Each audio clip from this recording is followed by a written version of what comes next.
In this video, I will show you how to connect the DualShock 3 to a computer. Warning, after doing this, Bluetooth will only work for DualShock, but you can find the way to fix it in the video explaining. First of all, download the necessary application by clicking on the link in the description.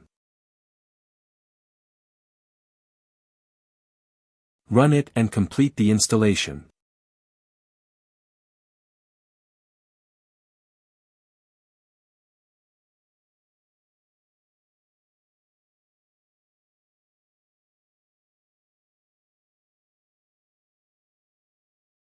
There is no need to worry that these notifications will come just while you are installing.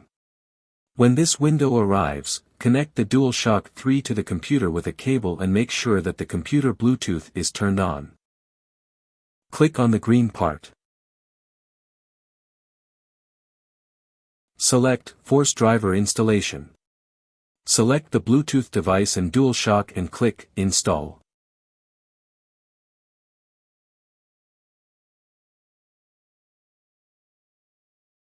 Installation may take a few minutes.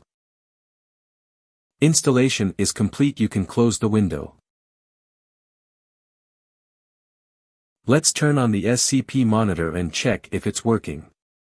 Disconnect the DualShock cable and plug it back in. As you can see, it was connected. To connect wirelessly, disconnect the cable and start the DualShock. If it does not connect, turn the Bluetooth on and off. That's all this video was. Don't forget to like the video and subscribe to the channel to support me.